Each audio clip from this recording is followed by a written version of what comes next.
warahmatullahi wabarakatuh. Alhamdulillahi rabbil alamin.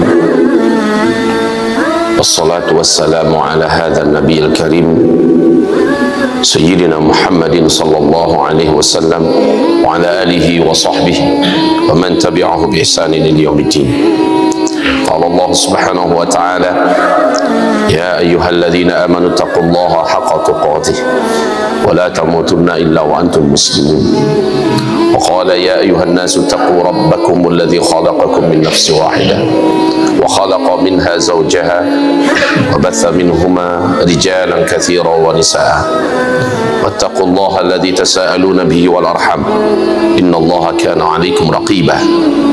وقال يا أيها الذين آمنوا اتقوا الله وقولوا قولا سديدا يصلح لكم أعمالكم ويغفر لكم ذنوبكم ومن يطع الله ورسوله فقد فاز فوزا عظيما. اللهم ارحمنا بالقرآن وصدق الله العظيم. وقال النبي صلى الله عليه وسلم في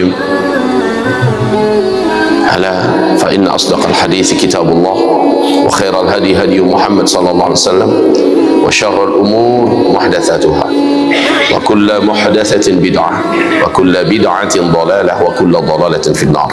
أما بعد,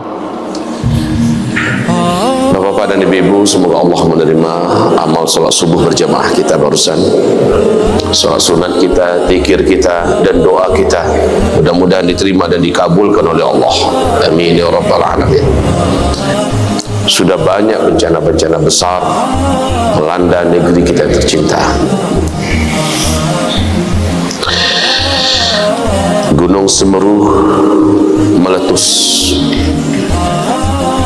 sampai jarak 45 km awan panasnya, menimbulkan kerugian dan korban.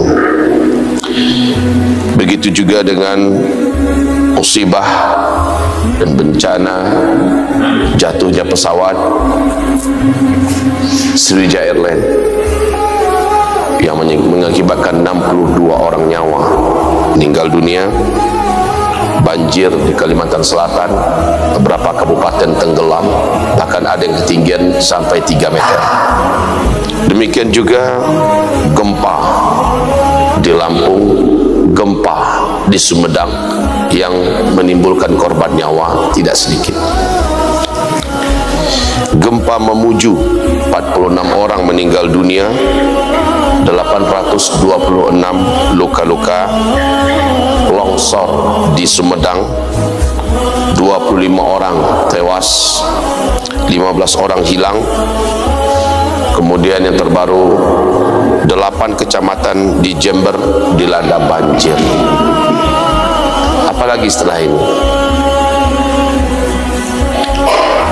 Wahai bapak-bapak dan ibu-ibu yang kami muliakan,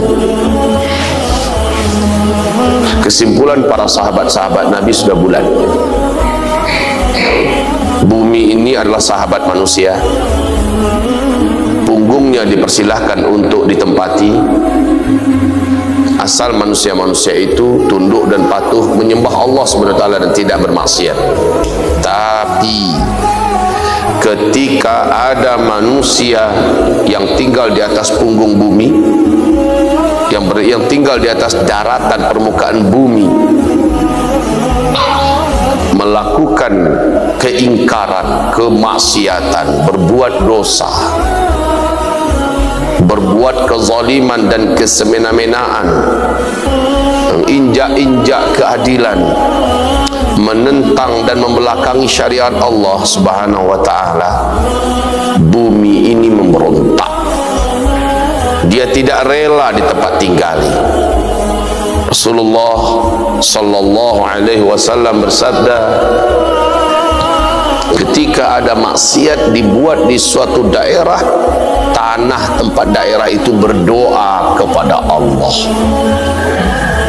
untuk agar diizinkan oleh Allah menggerakkan dirinya sehingga menghancurkan bangunan-bangunan di atasnya, membelah dirinya sehingga menelan siapapun yang ada di atasnya.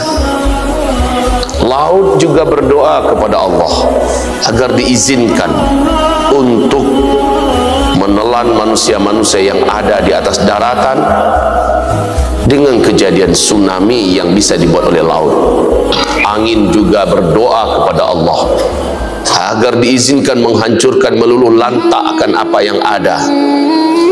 Seluruh bumi dan apapun yang ada di dalamnya tidak terima Allah dimaksiati, tidak terima Islam dizalimi, tidak terima ada dosa-dosa yang dibuat. Maka kata Rasulullah SAW, sesungguhnya azab dan rahmat di langit saling bergelumut, saling bergulat, berlomba untuk turun. Faya'talijani, dua-duanya bergulat, saling kalah mengalahkan untuk berlomba turun. Tergantung penduduk bumi.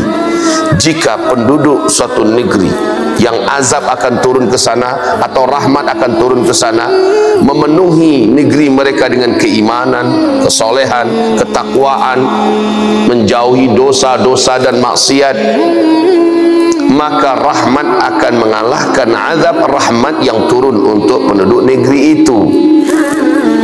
Akan tetapi jika penduduk negeri yang bersangkutan memilih bermaksiat kepada Allah, mendustakan mereka ajaran Allah Subhanahu wa taala, membelakangi Islam ini, menginjak-injak keadilan, kemanusiaan, kehormatan, maka azab mengalahkan rahmat dan azab turun untuk penduduk negeri itu.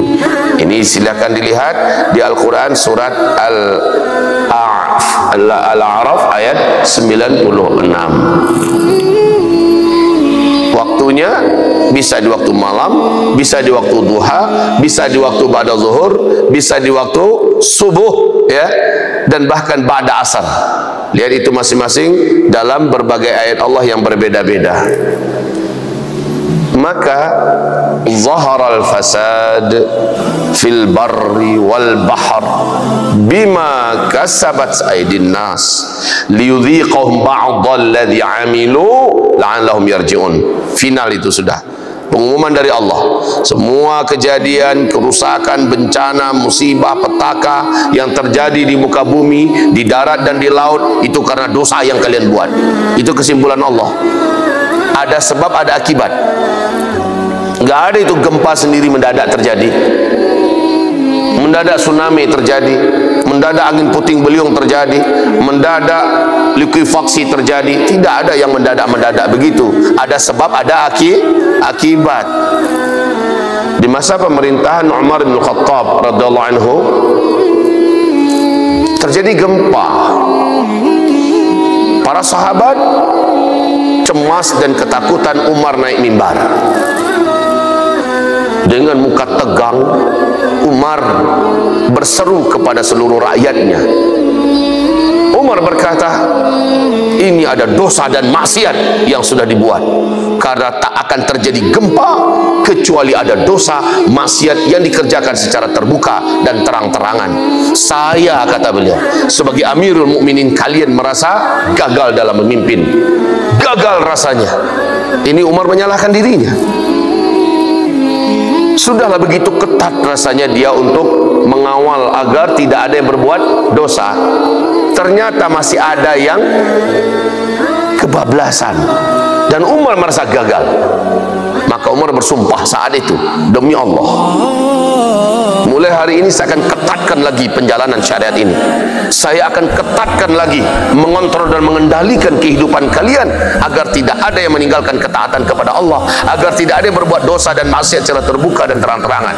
Masalahnya kalau buat dosa tersembunyi, tutup sendiri, itu urusan orang itu. Tapi kalau sudah terbuka, ini urusan pemerintah. Maka Umar berkata, kalau masih terjadi gempa, saya akan turun dari jabatan saya dan saya akan tinggalkan kalian semua. Seluruh para sahabat dalam kesimpulan yang sama dan keyakinan yang sama. Bencana musibah adalah karena perbuatan dosa yang dibuat oleh manusia. Ibarat Allah yang kami muliakan, 2020 kemarin sampai sekarang belum berhenti. Hiruk pikuk kegaduhan yang ditimbulkan oleh COVID-19 sampai sekarang. 200 negara lebih terimbas, dan ini bukan lagi pandemi, bukan lagi epidemi, tetapi sudah menjadi pandemi global. Hancur kehidupan, hancur sendi-sendi ekonomi, ya, seluruhnya ibarat Allah yang memuliakan terasa sangat berat sampai hari ini. Tetapi manusia nggak kunjung sadar. Sebentar lagi Bapak Ibu, hadis Nabi yang menyebutkan tentang ini, hadisnya Sahih Imam Bukhari, bisa Bapak Ibu dapatkan di kitab Al-Adabul Mufrad. Di dalam kitab Sahih Imam Bukhari itu, apa kata Rasulullah? Nanti di akhir zaman akan datang masa musibah yang berat, bencana yang hebat, ujian yang panjang, sehingga menyebabkan manusia kekurangan makanan dan kelaparan melanda di mana-mana. Dan ini akan berakibat tetangga akan tega memaksa tetangganya yang lain menyerahkan makanannya sampai membunuh tetangganya itu demi sepotong roti makanan. Ini sudah diberitakan di skala berita dunia, wahai Bapak Ibu. Dalam waktu yang tak lama lagi kita semua akan mengalami kelangkaan makanan. Biji-bijian gagal. Banyak 12 negara-negara terbesar yang memproduksi biji-bijian di muka bumi ini karena pandemi yang panjang dari COVID-19 sudah mengalami krisis makanan mereka masing-masing. Sementara Brasilia karena krisis COVID-19 yang berat dan panjang sehingga lockdown berkali-kali berlapis-lapis diadakan. Begitu juga Amerika, Pakistan, India dan lain-lainnya, seluruhnya mengalami krisis. Makanan sudah mulai genting dan tipis. Oleh karena itu pertengahan bagian terakhir ya daripada bulan tahun 2020 kemarin, Jokowi perintahkan kepada Prabowo, kamu bertanggung jawab untuk masalah stok makanan Indonesia. Maka disuruhlah Prabowo mempersiapkan segala satunya untuk mengamankan makanan pokok buat warga dan bangsa Indonesia di masa-masa yang akan datang. Ini kritis, Pak. Donald Trump, Xi Jinping dan lain-lainnya sudah mengumumkan betapa gentingnya keadaan ke depan. Ini seluruhnya adalah akibat. Sampai kepada titik kata Rasulullah, saking beratnya hidup saat itu, orang-orang yang beriman lewat dekat kuburan dia berharap kalau dialah yang ada di dalam kuburan itu. Ini orang-orang beriman, orang-orang soleh di akhir zaman ini. Sebentar lagi akan berharap kalau dia yang ada di dalam kuburan. Terasa berat betul hidup di atas daratan. Tapi karena ada iman, ada ilmu, takkan berani dia bunuh diri, takkan mau dia melakukan kebodohan yang paling konyol itu. Cuma hidup terasa berat. Wahai Bapak, Ibu yang kami muliakan, benar saja 2018 bulan Agustus, saya dan istri yang tercinta diberi oleh Allah rezeki kami ke Masjidil Aqsa membawa 95 orang jamaah. Di samping mewujudkan cita-cita lama yang kami doakan kepada Allah, yaitu berkunjung ke Masjidil Aqsa di Baitul Maqdis kita, kami berniat untuk menelusuri hadis Nabi Muhammad sallallahu alaihi wasallam, hadis sahih riwayat Imam Muslim. Hadis ini dikenal dengan sebutan oleh para alim ulama ahli hadis dengan sebutan hadis Al-Jassasah. Hadis ini diceritakan oleh Fatimah binti Qais. Lakon dalam cerita ini adalah Rasulullah dan Tamim Ad-Dari. Di situ diceritakan Dajjal sedang terikat dengan belenggu yang sangat berat dan besar, belenggu dari rantai yang berat dan besar. Kakinya, tangannya, lehernya tergeletak di lantai di sebuah kuil tua di pulau, di tengah pulau laut Yaman. Si Dajjal bertanya tentang negeri Arab. Kemudian Dajjal berkata, saya nanti akan dilepaskan dengan 3 tanda. Kalau 3 tanda ini sudah terjadi, saat itu berarti saya sudah bebas dan lepas dari ikatan ini. Pada Padahal seluruh Nabi dan Rasul berkata tidak ada fitnah yang paling besar di muka bumi ini sejak Adam diciptakan sampai hari kiamat melebihi fitnahnya Dajjal. Ma baina khalqi Adam ila qiyamis sa'ah fitnah akbar minad Dajjal. Belum ada fitnah yang lebih berat, lebih besar, lebih dahsyat, lebih hebat sejak Adam diciptakan sampai hari kiamat melebihi fitnahnya Dajjal. Maka ratusan ribu Nabi dan Rasul yang Allah utus ke muka bumi, seluruh mereka pasti mewanti-wanti umatnya bahayanya Dajjal ini. Dan Dajjal sosok laki-laki, satu orang cuma, tidak boleh diartikan yang lain-lain. Karena dalam hadis sahih riwayat Muslim tadi, hadis Al-Jassasah ini, terang-terangan dia sedang terikat dengan rantai. Jadi jangan diartikan macam-macam. Nabi pun menyebutkan rambutnya macam mana, matanya seperti apa, alisnya bagaimana, mukanya bagaimana, hidungnya, bibirnya, warna kulitnya bagaimana, tingginya berapa, cara berjalan bagaimana. Jadi nggak boleh diartikan macam-macam Dajjal itu. Diartikan PBB itulah Dajjal, Amerika adalah Dajjal, sembarangan. Dajjal itu ya orang, satu orang, laki-laki. Dan dia terikat waktu Nabi masih hidup dulu.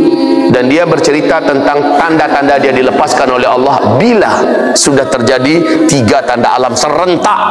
Dan Masya Allah, 3 tanda alam itu letaknya di Palestina ketiga-tiganya. Pertama, Danau Tiberias. Kedua,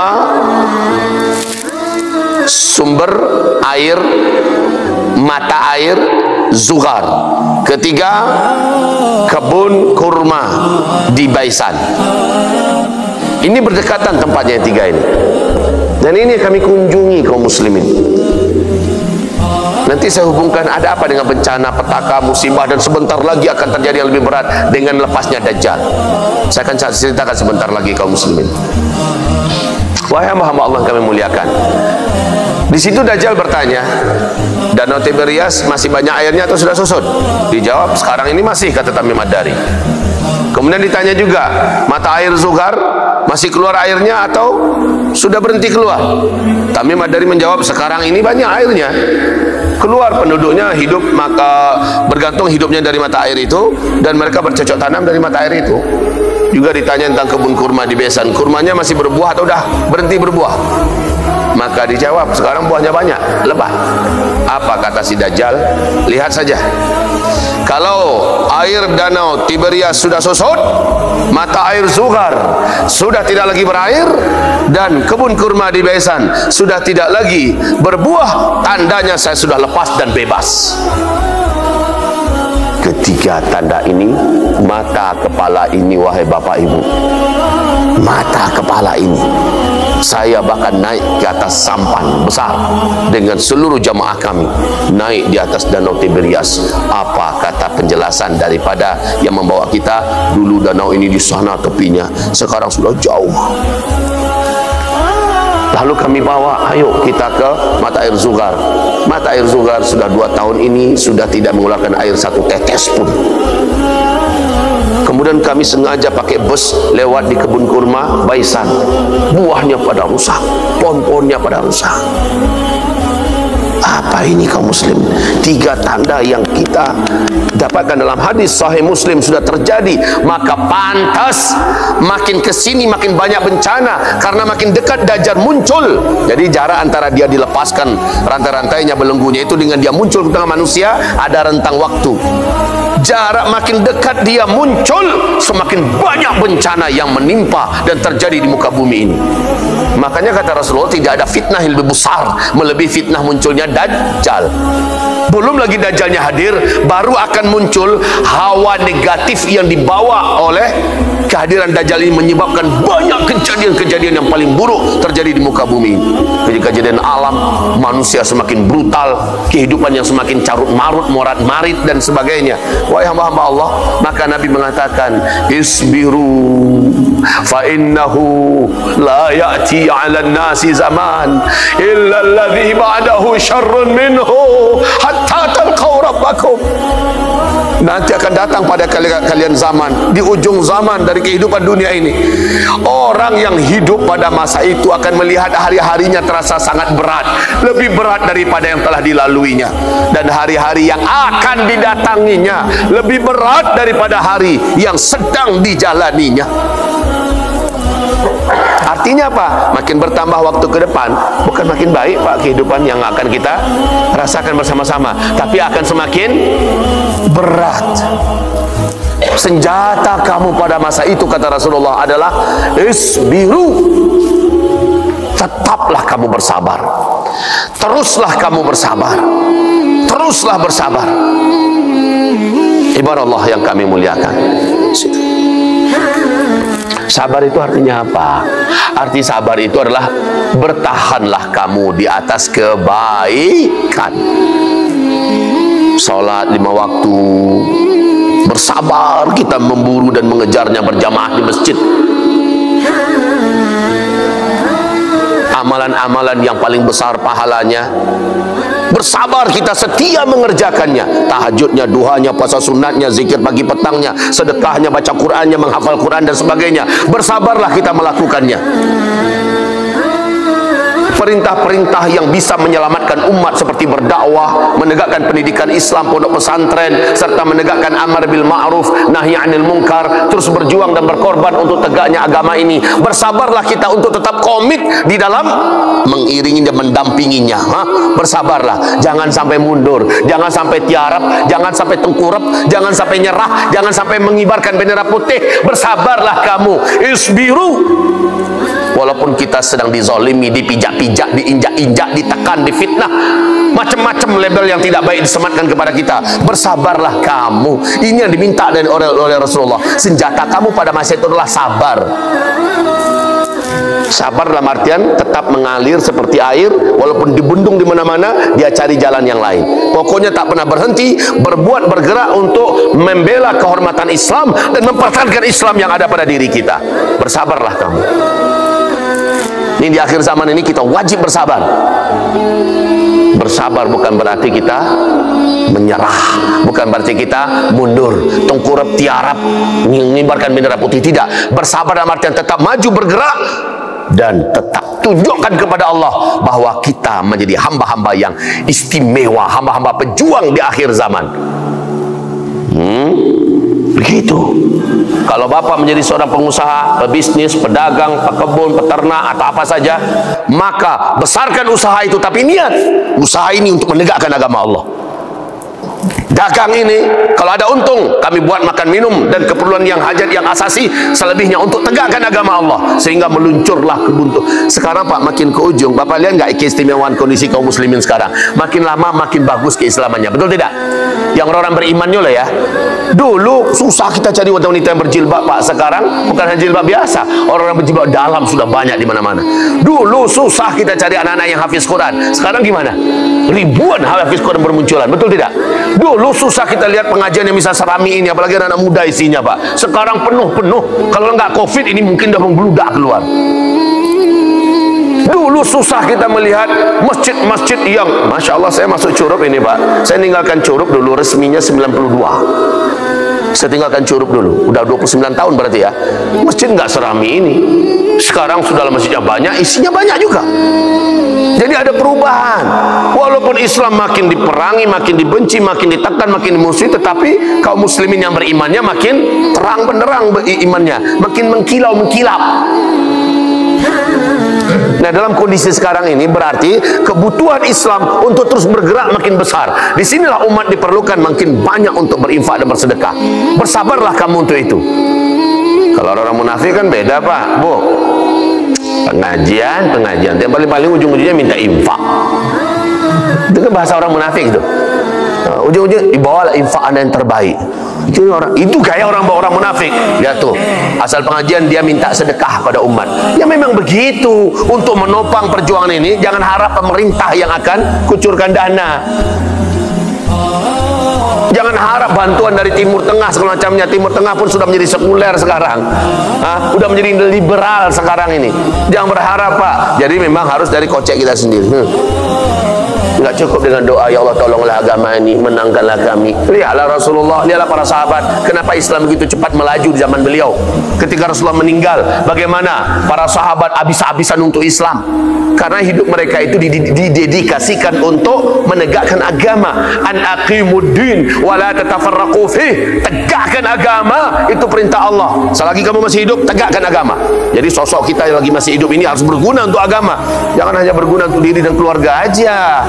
Ya, misi terbesar kita hidup di muka bumi ini berguna untuk agama Allah. Jangan hanya untuk diri dan keluarga saja.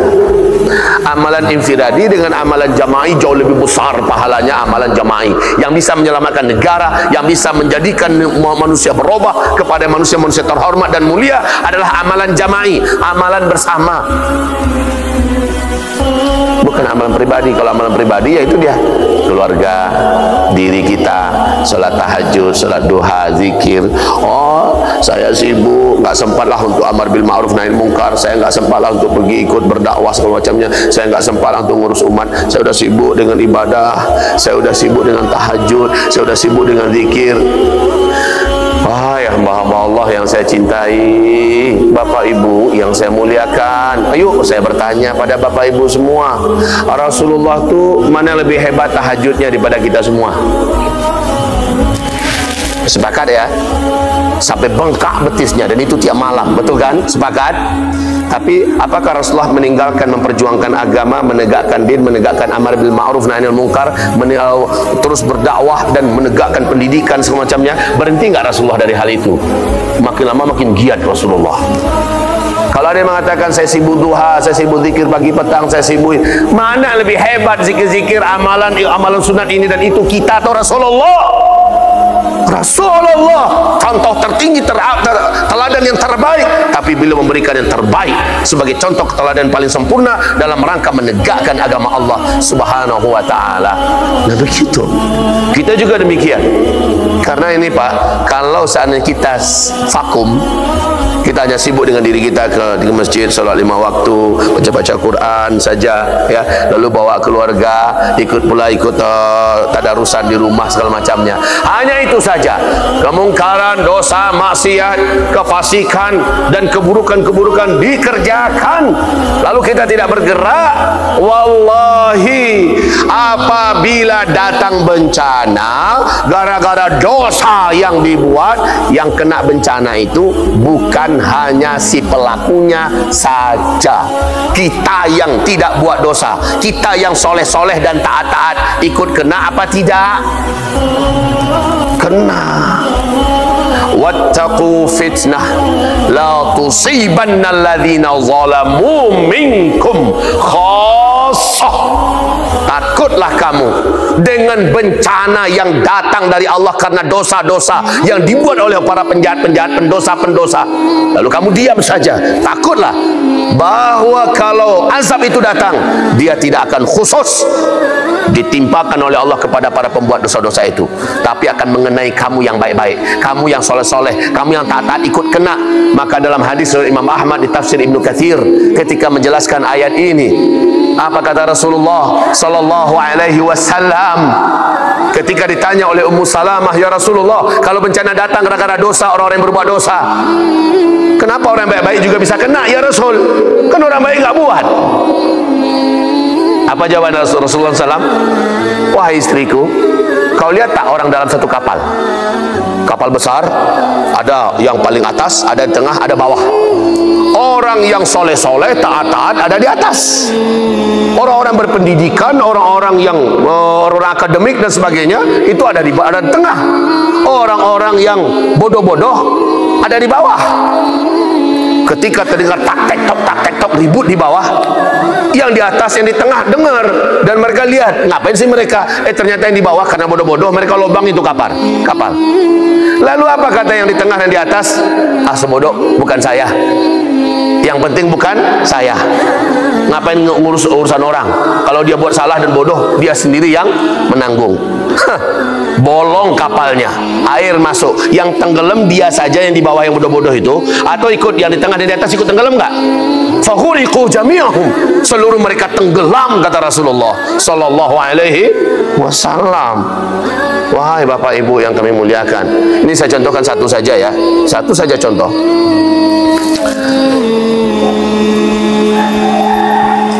LGBT banyak enggak hari ini? Banyak tidak? Banyak. Indonesia termasuk yang mengalami tsunami LGBT. Wahai Bapak Ibu yang kami muliakan, teroris sangat ditakuti oleh negara.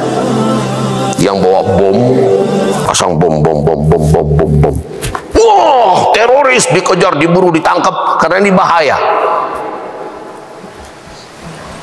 Kalau seandainya teroris itu luput dan tak berhasil ditangkap, berhasil dia meledakkan dirinya, paling-paling hanya satu gedung, paling banter ya, satu gedung yang hancur. Betul tidak?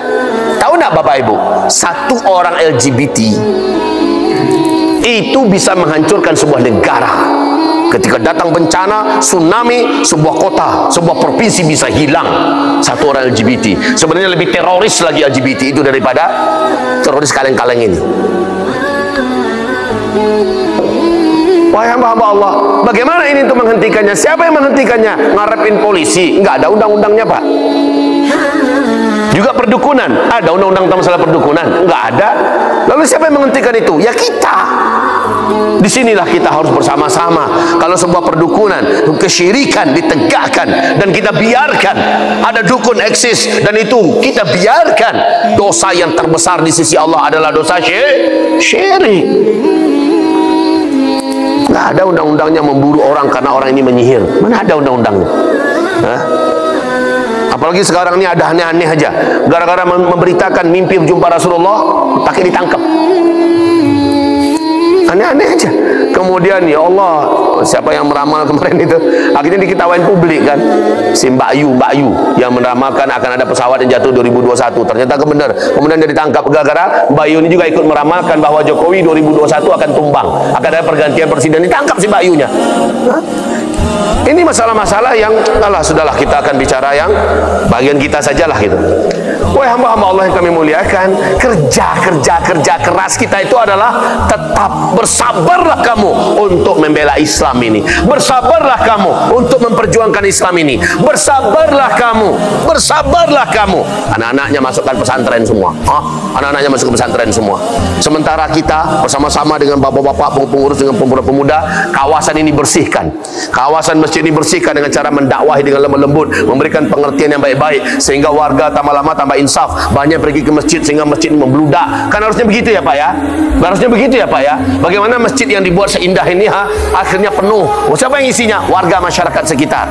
Berarti ada gerak di sini. Dalam hal ini kita belajar, kita belajar dan mencontoh kepada keteladanan kawan-kawan kita jamaah tabligh. Mereka ada jadwalnya berkunjung pada warga, ngajak ke masjid. Mari kita di masjid, nanti ada tausiah, di masjid ada silaturahmi, di masjid ada nanti, Masya Allah, akhirnya satu persatu warga menjadi lunak hatinya. Penuh masjidnya. Lah, saya lihat ini Curug termasuk yang rapat masjidnya, di mana-mana ada masjid. Sekarang ini saya lihat masjid di Curug, Masya Allah Pak, cantik-cantik, keren-keren, kayaknya ada semacam kompetisi mempercantik masjid di Curug ini. Apa betul begitu Pak? Saya kaget Pak, beda dengan Curug yang dulu. Ingatan saya Curug yang dulu tuh hutan dengan semak belantara. Pas saya masuk Curug, Curug udah keren ini. Sekarang udah banyak masjid-masjid yang Masya Allah. Nah tapi masjid-masjidnya kan belum ramai jamaahnya. Supaya ramai gimana? Kita semua ajak warga, datangi warga-warga, minum tua tuh yang teler-teler tuh bak masjid. Kemudian di masjidnya kita perbaiki jadi orang soleh. Kita belajarlah pada kawan-kawan kita jamaah tabligh, mereka yang mampu merubah preman menjadi orang-orang baik, orang soleh. Kita belajar bagaimana adabnya, bagaimana bergerak itu. Masya Allah. Wahai Bapak Ibu yang kami muliakan, terlalu cerewet saya pagi ini nampaknya. Tapi ini perlu juga dibangun-bangunkan, dijaga-jagakan. Karena sekali lagi kalau kita diam, ada orang minum tua sana, ada pasar, ada tempat orang judi situ, cuma dia nunjuk begitu. Datangi kenapa kek? Datangi walaupun disiram pakai kopi, walaupun disembur dengan kata-kata. Sekali lagi menyontohlah kita para jamaah tabligh.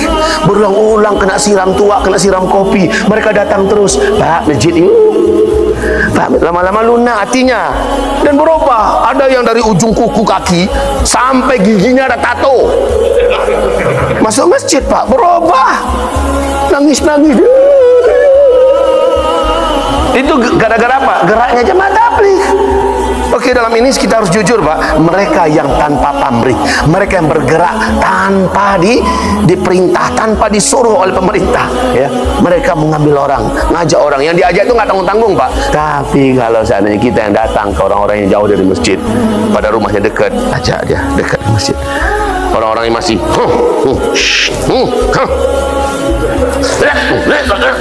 panggil orang itu, dekati dia, lalu akhirnya dia menangis, dia taubat, itu baru namanya dakwah, ya. Berhasil kita ngajak orang dari kegelapan kepada cahaya. Itu harusnya fungsi dari masjid sumbernya Pak. Jangan kita aja masuk surga ya Pak ya. Jangan kita aja masuk surga. Rabbana atina fid dunya hasanah wa fil akhirati hasanah wa qina adzabannar. Orang pada sesat di sekeliling lingkungan kita nggak peduli. Kalau datang tsunami, kalau datang bencana gempa, dengan masjid-masjidnya hancur sekali. Kan sedih kita Pak. Kenapa? Karena kita tidak bergerak. Jadi bergeraklah wahai pengurus masjid. Kemarin saya kumpul dengan seluruh alumni Tawalib, diajak makan di Gadih Rantih, ya. Orang Padang Panjang ya. Ternyata enak pula lauk-lauknya situ. Saya makan di sana dengan kawan-kawan. Saya katakan, apa fungsi antum? Ini dosen, ini mau jadi dekan, ini orang yang hebat semua. Ternyata alumni Tawalib yang ada di sini. Saya tanyakan kepada mereka semua, ada yang tamatan Al-Azhar, tamatan Mesir, segala macamnya. Kalian harus lakukan sesuatu untuk menyelamatkan generasi dan bangsa. Minimal dicurup. Kalian harus bersatu, apa buat yayasan kayak organisasi kayak atau apa yang akan menjadikan manusia-manusia, anak-anak muda dan orang-orang yang tak benar di Curug ini menjadi benar. Kalian harus berfungsi di sini. Khairun nas anfa'uhum linnas. Alhamdulillah mereka menyambut. Ada juga yang polisi, ada juga yang TNI. Ketika itu kalian harus bergerak bersama-sama, harus kompak. Kalau enggak di akhirat kalian akan saling salah menyalahkan. Kalian di akhirat akan saling sesal menyesali. Tapi kalau kalian ada kerjasama satu titik dengan visi misi yang sama, ada yang akan kalian lakukan untuk agama, kalian akan saling tolong menolong dan di akhirat akan saling selamat menyelamatkan nanti insyaallah taala. Alhamdulillah mereka menyambut Pak. Alhamdulillah. Bapak Ibu, mudah-mudahan ada yang merasa tersentak dan terbangun kesadarannya, iya ya, kita harus melakukan sesuatu yang lebih baik dari yang sudah kita buat. Kita harus bersama-sama. Setuju Pak? Bapak, duduklah bersama-sama, jangan hanya dengarkan ceramah saja, duduk. Apa yang harus kita lakukan dengan warga kita, dengan masyarakat kita? Pelajari di mana titik-titik yang gak jelas, remang-remang, tempat-tempat tua, tempat-tempat bertekad kita bagaimana mensiasati agar tempat ini orang-orangnya tobat. Gitu Pak, bukan dengan membakar tempat itu, bukan itu. Bagaimana orang ini disiasati bisa tobat, bisa jadi benar, bisa jadi soleh. Bagaimana cara mendekati mereka? Ambil solusi. Kalau perlu panggil kawan-kawan kita di jamaah tabligh, ya Pak ya, panggil mereka. Ayo silakan kalian datang duluan, kami belajar, kami mencontoh kalian. Gitu. Kalau kita nggak berani Pak, panggil kawan-kawan kita, biar mereka datang. Mereka sabar Pak. Walaupun sudah berkali-kali mereka mendapatkan ujian, mereka sabar. Kalau kita belum mampu seperti itu, minimal belajar dari mereka.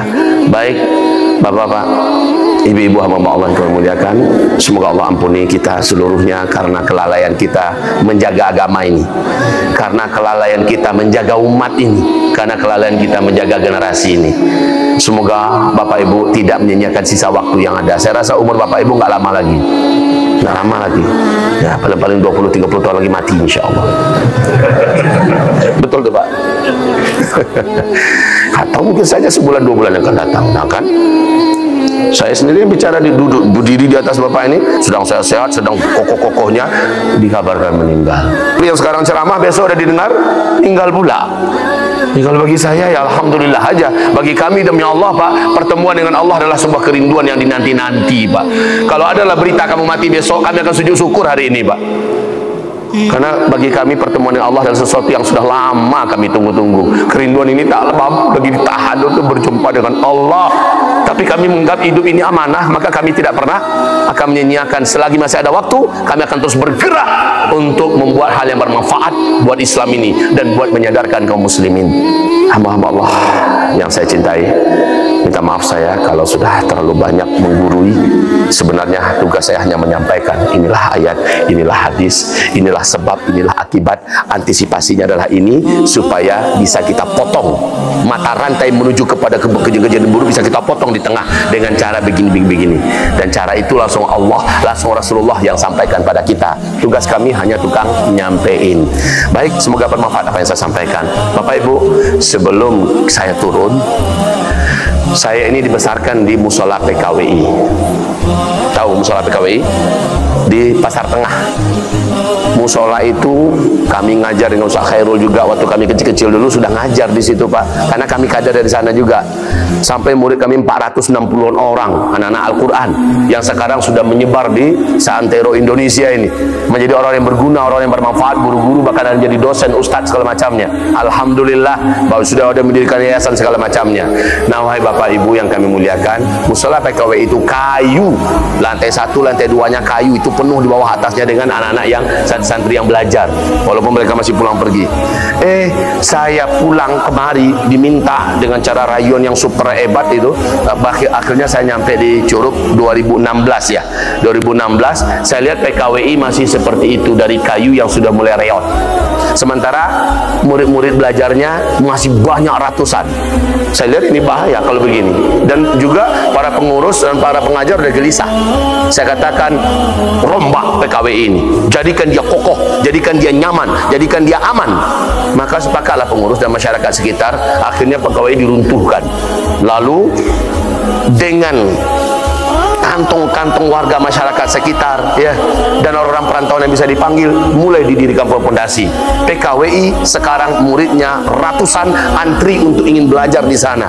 Maka sekarang kondisinya sedang digotong royongi dan sedang krisis biaya. Oleh karena itu, saya mengajak Bapak Ibu semua, yuk kita topang bersama-sama. Setuju tuh Pak? Ya, karena salah satu di antara sekolah Al-Quran atau TPA Al-Quran yang paling tua mungkin di Curug ini adalah PKWI, yang sekarang muridnya masih terus bertambah dan berlapis. Nah, sekarang kita sama-sama gotong royong PKWI ini. Untuk lantai 2, lantai 1 mungkin sudah 60-70% lah, tapi lantai 2 bagian mengatapnya Pak, melotengnya ini yang perlu kita kejarkan sekarang. Menurut pengurus 40 juta kita bisa selesaikan bagian melotengnya. Alhamdulillah kalau begitu. Kemudian alhamdulillah kemarin ada satu keluarga, bagian jalan jendela, pintu-pintu ya, itu sudah ada yang itu bagian saya katanya ya. Sekarang yang bagian mengatap, meloteng, itu adalah bagian kita ya Pak ya. Kita gotong royongnya bersama-sama pagi hari ini. Setuju Pak? Bu, mari kita sekarang kocok kantong-kantong kita, dompet kita kalau ada. Kalau nggak ada, pulang dulu sebentar ke rumah, ambil lagi. Nah, bawa kemari. Ibu-ibu nggak apa-apa Bu, kalau ada, nggak ada kotak juga nggak apa-apa. Ibu kan mau kenanya besar-besar tuh, pakai jalan gini Bu. Boleh begitu. Silakan Pak, PKWI kita kalau Bapak ingin datang langsung melihat, nah silakan datang ya. Ini termasuk musola Al-Quran yang paling hidup, paling aktif ya, yang usianya sudah puluhan tahun. Ibu kalau nggak bawa duit sekarang nggak apa-apa Bu. Kalau ibu ada cincin, lepaskan cincinnya. Iya, lepaskan yang tinggi, bawa ke akhirat. Pencarian kita ini bawa ke akhirat ya. Apa yang kita punya jadikan tabungan akhirat. Jangan tinggal di dunia, rugi kita. Masya Allah. Ya, mungkin sudah selesai kita nanti ini waktu syuruk masuk ya. Jangan sampai tidak sholat. Sholatlah 2 rakaat, maka kita dapat pahala haji dan umroh. Allahu Akbar. Nah, Allahu Akbar. Jadi langsung Bapak keluar, Ibu keluar, rugi. Padahal kita udah sabar nunggu sampai terbit matahari. Sampai terbit matahari lewatkan 15 menit baru kita sholat sunat syuruk 2 rakaat. Itu ini ada madu. Ini ada madu dan juga ada kesturi biang atau bibit asli.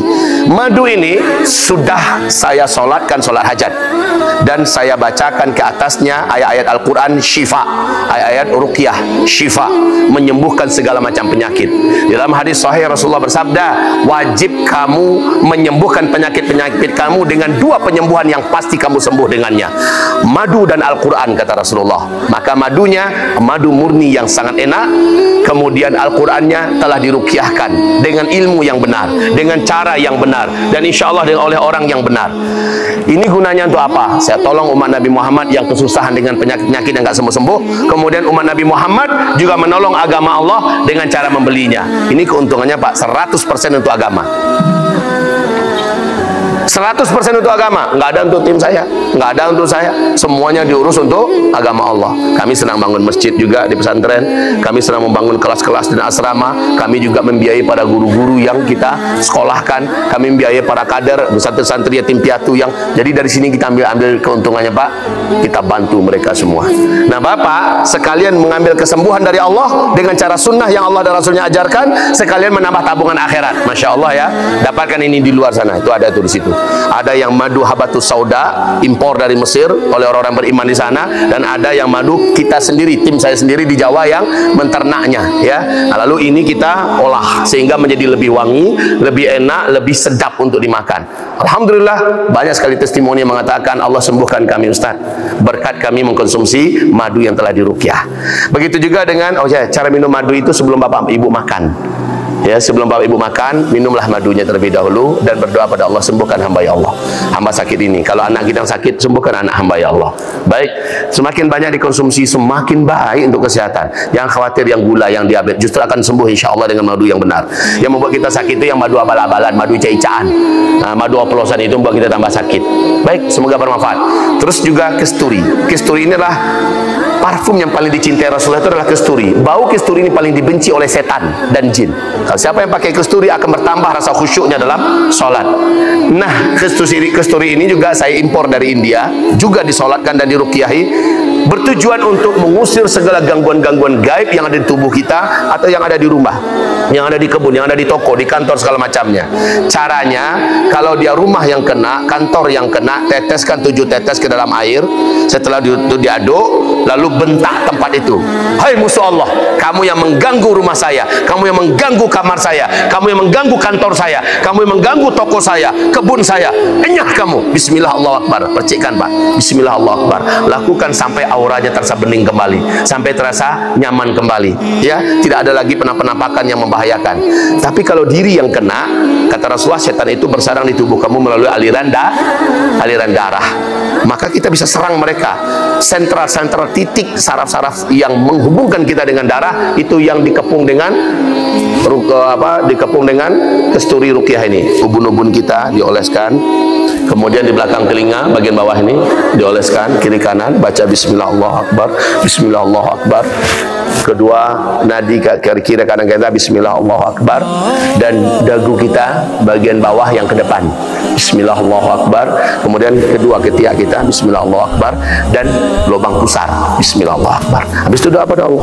Jika di tubuh hamba ada musuh-musuhmu dari bangsa gaib yang mengganggu hamba, sehingga hamba emosi tak terkendali, hamba pelupa akut, hamba kalau sudah sholat atau baca Quran ngantuk, kalau dengar pengajian ngantuk, untuk maksiat semangat, untuk ibadah pemalas, hamba jadi begini-begini. Ya Allah, bila memang mereka yang ada di tubuh hamba, enyahkan mereka ya Allah ya, berkat kesturi yang telah diruqyah ini. Begitu ya Pak Ibu ya. Silahkan datang ke PKWI, insya Allah ta'ala. Saya yakin Bapak Ibu orang-orang beriman mendengarkan tausiah ini ada minat ini. Ayo Bu, kita ke PKWI. Ngapain? Kita tabungan akhirat kita tambah lalu di sana, kan begitu Pak ya. Baik Bapak Ibu yang kami muliakan, itu caranya tadi ya. Jadi kalau di tubuh begitu, habis itu doakan pada Allah, enyahkan semua pengaruh gaib itu, lakukan terus menerus sampai kita merasa lebih tenang dan lebih baik. Dan biasanya pengganggu gaib itu juga takkan mampu bertahan. Demikian saja, semoga apa yang kami sampaikan ada manfaatnya, apa kami lakukan berguna untuk umat dan untuk agama Allah. Amin ya rabbal alamin. Kita membaca surah Wal Asri. A'udzubillahi minasyaitonir rajim. Bismillahirrahmanirrahim. Wal 'asri innal insana lafi khusr illa alladhina amanu wa 'amilus shalihat wa tawasaw bil haqqi wa tawasaw bis sabr. Allahumma arhamna bil Qur'ani wa sadaqallahul azim. Baca doa kafaratul majlis. Subhanakallahumma wa bihamdika asyhadu an la ilaha illa anta astaghfiruka wa atubu ilaik. Walhamdulillahi rabbil alamin wa billahi taufiq wal hidayah. Mohon maaf wahai Bapak Ibu bila ada kata-kata yang salah, bila ada gerak tubuh dan hal yang janggal, maafkan saja. Ambillah yang baik, tinggalkanlah yang tidak baik. Allah lah yang maha sempurna dan Rasulullah sallallahu alaihi wasallam lah yang menyampaikan kebenaran. Barakallahu fikum.